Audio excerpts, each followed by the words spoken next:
Red Sox take the early lead on the Orioles, and as promised, Alex Cobb joining us, signing the 4-year deal, meeting with the press for the first time yesterday. Welcome to the Orioles. Thank you. Great to have you here. Appreciate it. Listen, a long, drawn-out process, apparently. Were you involved in all of that with the negotiating that was going on? Did you just leave it to the agent?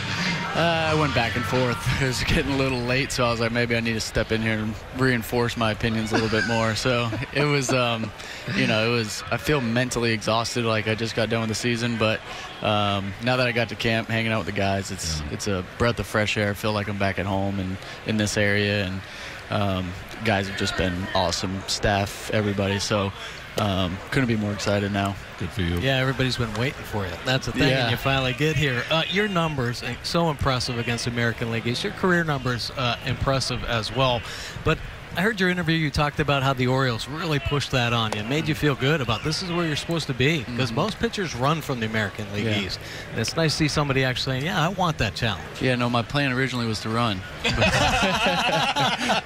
they talked me into it.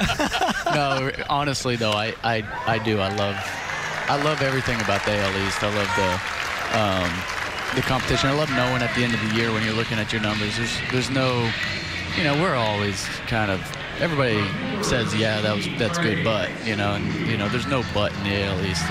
You did that, and it wasn't easy. And you want to face the best competition, and when it's all said and done, you're done with your career, you're going to be, real happy that you were able to have the success that you did. I hope that success is able to go up now that I don't have to face this lineup anymore, and I'll have this defense behind me. Adam Jones delivers the leadoff single for the Orioles, bringing up Trey Mancini.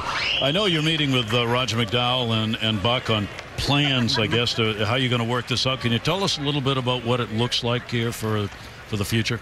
Yeah, we only kind of set in, I wouldn't even want to say stone. We kind of wrote it in pencil that I'll throw a little bit of a longer bullpen today, take 2 days off, and then throw a simulated game, live BP, on Monday.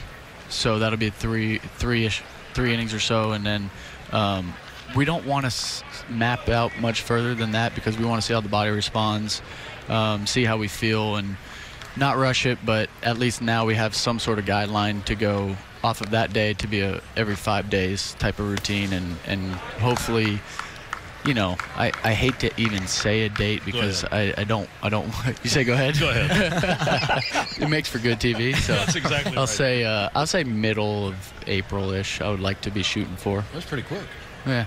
Now, you've been working out. It's not as though you're coming in not having thrown, right? I mean, you had a facility you worked out in. Right. I didn't roll right out of bed, but I was in spring, my sort of simulated spring training where I was able to work out in the mornings, had a good routine, throwing bullpens on Tuesdays and Fridays, and I got up to about 3 up downs and 75 pitches with my bullpens. So there's just zero simulating what it is like to see a batter in the box or had that adrenaline going.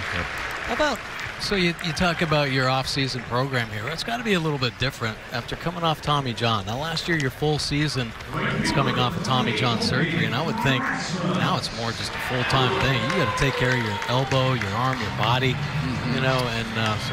do you take much time off at all? In the off-season, I take 4 weeks, and I go do whatever I want to do and be free and don't think about baseball. And once those 4 weeks are up, you're itching to get back in the gym because you're just feeling kind of sluggish and feeling like you're going backwards, and you look forward to it. You enjoy going to the gym, working out, getting the body going, and then it just becomes routine.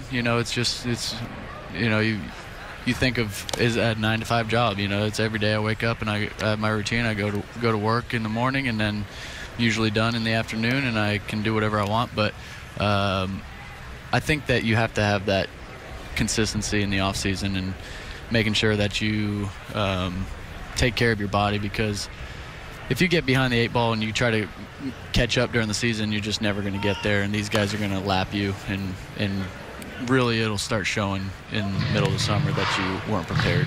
Well, what's going to be your tell, though, as an experienced pitcher? Is it going to be the amount of innings you throw that says, okay, I'm ready to go, or just a feel for the baseball? It's gonna be my feel. I think that once I feel sharp with my pitches, that's all I really concerned about. And that's with a hitter in the box, and you'll know. You just know when that's right. And then in the process of that, you're building up your strength and your stamina. So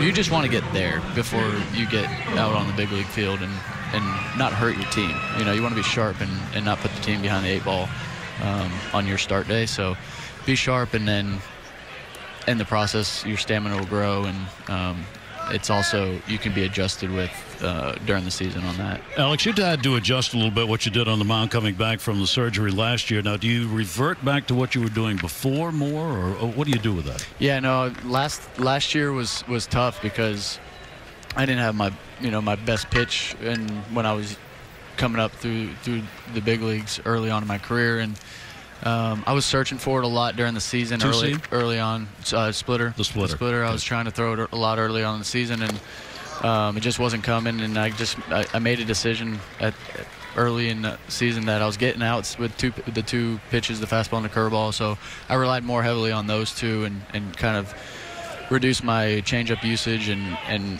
really said, we'll figure it out in the offseason. We'll go and throw and work on that then. And that's what I did. I just wanted to get outs last year, and that was what I thought was going to make me the most successful, and it worked. And I don't know if it's a sustained success the rest of my career, but it was something that I needed to do last year. Okay.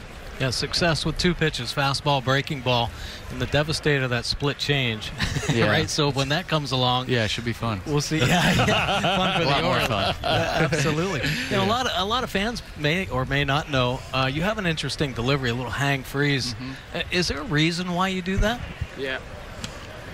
Well, it started early on in my career, very slight, when I was trying to, my body was rushing down the mound a lot, and it was just a kind of a reminder to stay back.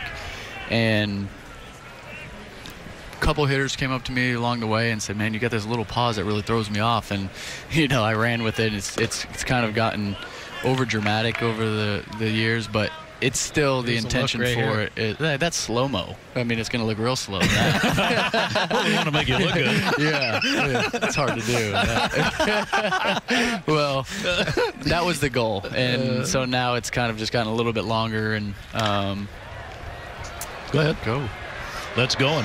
Way back in left, and it's going to hit the base. Got all of it. Goodbye, home run. The Orioles pick up a couple as Tim Beckham just wallops that one with a little help from the wind maybe out there after the leadoff single by Adam Jones.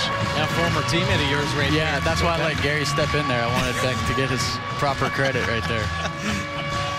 Yeah, Tim Beckham came over and made an impact immediately with the team last season. Yeah, that was awesome to fit in great. Yep. Yeah, he seems like he was one of those change of scenery candidates, and absolutely. And this is an organization that really appreciates him, and I think that's all he was looking for, was somebody have his back and give him a chance, and he did, and he ran with it. Yeah.